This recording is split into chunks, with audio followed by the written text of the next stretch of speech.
보통 구평이라고 하면 이제 이제 공식적으로는 이제 수능 보기 전에 거의 마지막 그 모의고사라는 특징이 있고, 그리고 많은 분들이 아시겠지만 사실은 여기서는 큰 변화는 거의 없다고 봐야죠. 그러니까 물론 이제 평년이라면 올라가는 분도 있고 떨어지는 분도 있지만 그 대개의 경우는 거의 큰 요동은 없다. 6평하고 비교했을 때 큰 변화가 없다.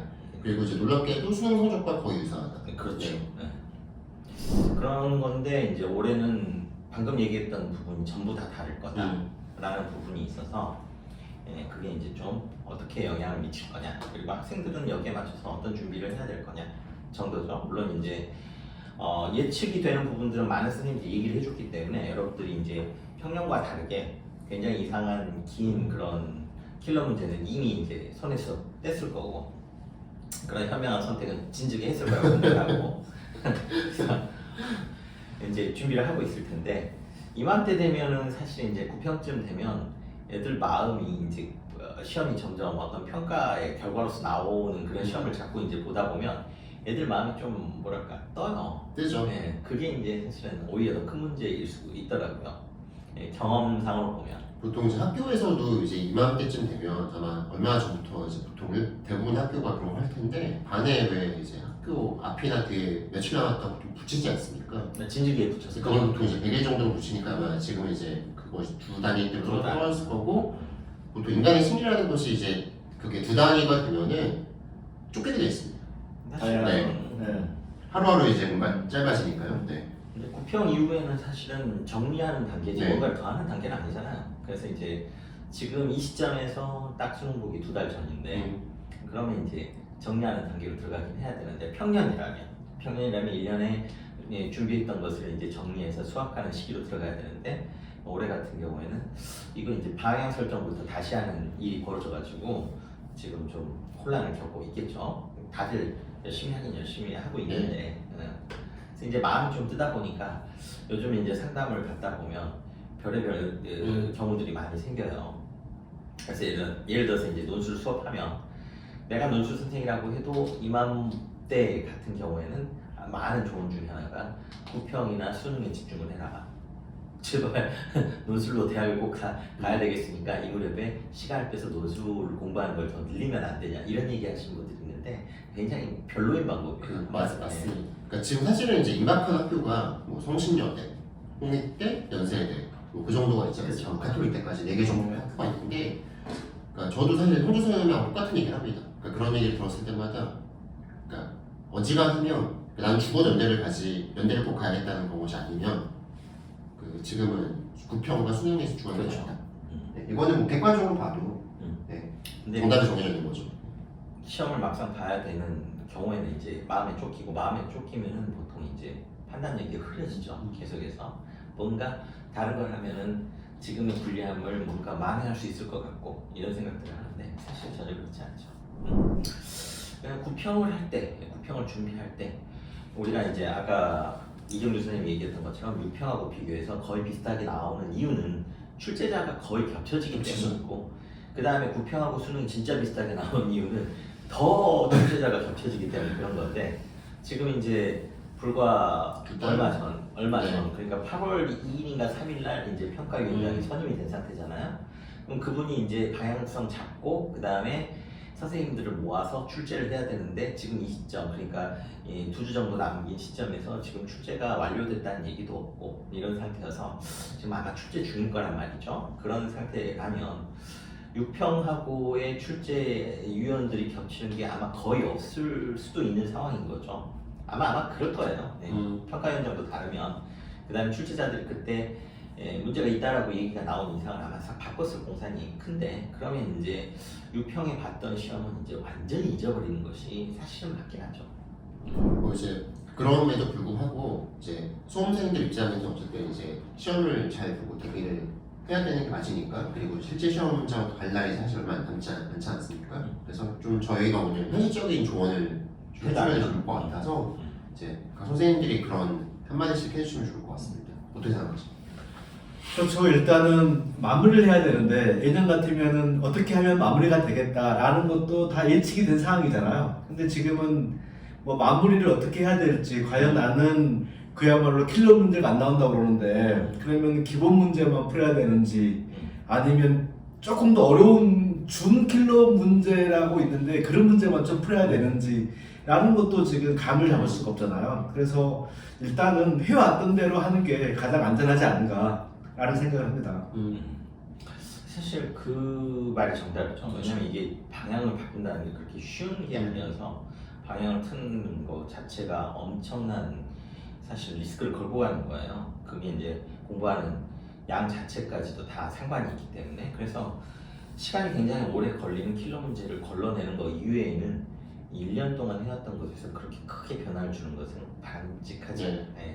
공부하던 예를 들어서 과목에 준비하던 것들 우리 준비하는 선생님들 대부분이 그런 심각한 킬러 문제는 이미 제꼈을 거란 말이에요. 저도 그런 상태니까 심지어 논술도 그런 상태니까 맞아요. 아마 논술도 더 평균보다 쉽게 나오긴 쉽게 나올 것 같습니다. 명백하잖아요. 그래서 사실상 마음을 일단 다 잡고 그냥 그 현재 우리가 1년 동안 해왔던 것을 최대한 유지하는 게 맞는 것 같아요. 단지 이제 그때도 조언을 드렸다시피 이런 시험이 됐을 경우에 이제 확실하게 피를 보는 그 그룹이 있는데 진짜 최상위 하나의 문제가 반드시 생기는 그런 진짜 최상위면 이번에 문제가 굉장히 많이 생기는 문제가 생기는 케이스를 진짜 많이 보게 될 거고 사실은 전체적으로 모든 학생이 뭐 40만 50만이 시험을 보기 때문에 사실은 중간에 있는 학생들의 변화는 그렇게 크지는 않을 거예요. 오히려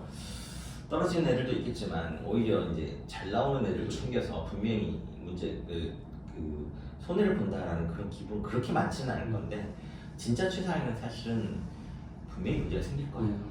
그러니까 진짜 최상위권, 아직 극최상위권이라고 말하긴 하잖아요. 저 극상위권. 근데 걔네들한테는 실수 안 하기. 그렇죠. 사실 어떻게 하면 선생님 실수를 안 할 수 있나요? 그걸 어떻게 알아요? 그렇죠. 실수를 안 하는 학생이라는 게 사실은 오랫동안 가르쳐 보면 볼수록 그런 학생은 근데 뭐 다 아시겠지만 인간은 실수를 하고 그 실수를 반복스럽게 반복한다는 게 명제가 진리처럼 진리죠. 내려와 있으니까 실수 안 하면 없습니다. 없는데 누가 실수를 하죠. 다만 수험에서 실수를 하는 것은 기본적으로 내가 다 안다고 자신했던 것들 그리고 다 검토했다고 확신했던 것들에서 뭔가 오류가 나는 것이기 때문에 그렇죠. 한 번 볼 걸 두 번 보고 두 번 볼 걸 세 번 봐가지고 그거를 최대한 줄이고 적게 만드는 게 가장 중요한 것이지 나는 실수 안 해. 나는 뭐 지금까지 한 번 실수를 했으니까 앞으로는 안 하겠지라고 생각하는 건 좀 위험한 말씀이다라고 생각합니다. 최상위권은 그러니까 사실 문제가 생길 가능성이 큰데 그런 극상위권의 경우에는 다른 전형에 사실 눈을 전혀 안 돌렸던 학생들은 그때도 얘기했다시피 다른 전형들을 좀 살펴보실 필요가 있어요. 솔직히 극상위권만 다른 극상위권이 아닌 경우에는 사실 전형을 이것저것 방향을 바꿔야 될 이유가 별로 없는데 우리가 볼 때는 근데 극상위권은 분명히 문제가 생기는 케이스가 많이 나올 거고 그 경우는 다른 길로 그 문제들을 해결을 하는 그런 걸 마련을 해야 되는 거죠. 그래서 이제 논술을 가르치는 경우에서 이제 많은 경우에 그런 경우에 논술이나 내지는 내신이 좋다거나 내지는 학생부에 이제 뭔가 특이할 게 있었다면 그걸로 갈 수 있는 방향도 한번 확인을 해보셔야 돼요. 그래야 문제가 생겼을 때 놀라지 않죠. 그렇죠.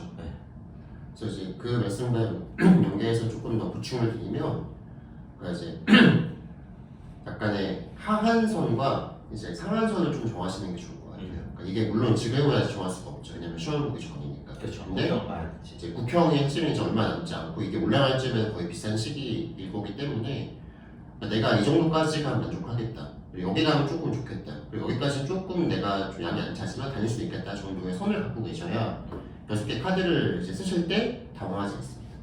이거 되게 중요하고 약간의 자기 객관화가 필요한 점이죠.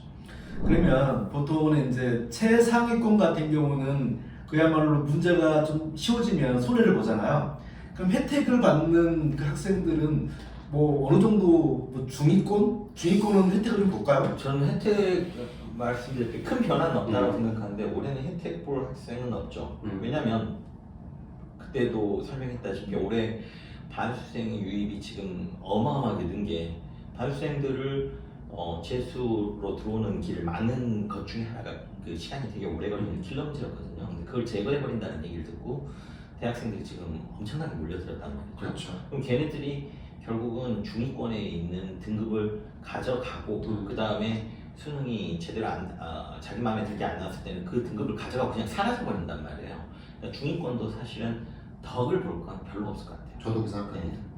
예, 그래서 올해 전형, 작년 전형에서 올해 전형으로 오면서 대학별로도 보면 수능 최저의 등급을 조금 완화시킨 학교들이 몇 개가 있어요. 서강대만 하더라도 작년에 한 6에서 이제 한 7로 바꿨다거나 이런 것들이 좀 있는데 지금 어쩔지 모르겠어요. 부평 보고 급격하게 바로 이제 원서 쓸 텐데 원서 쓰기 직전에 대학들이 그런 세세한 디테일들을 좀 조정을 할지 아니면 그냥 가자. 이걸로도 어떻게든 되겠어. 이렇게 갈지는 솔직히 잘 모르겠어요. 그러니까 말하자면 중위권, 그러니까 극상권을 제외하고는 그렇게 손해를 보는 기분은 없을 거다라는 건데 이걸 기회로 뭔가 아주 잘 되는 케이스는 글쎄요 별로 안 나올 것 같아요. 네. 맞아요. 그래서 이제 지금 홍수님 말씀하신 것처럼 사실 이런 분위기가 작년 생긴 것도 아니고 한 몇 년 된 것 같아요. 제가 보기에도 이제 뭐 소위 N수생이라고 하는 그렇죠. 이제 그런 아이들 이제 지금 대학생이죠. 그러니까 시험 보니까 한 1년 더 하면 될 것 같거든요. 그렇죠. 뭐씩 되는 케이스도 주변에서 많이 봤어요.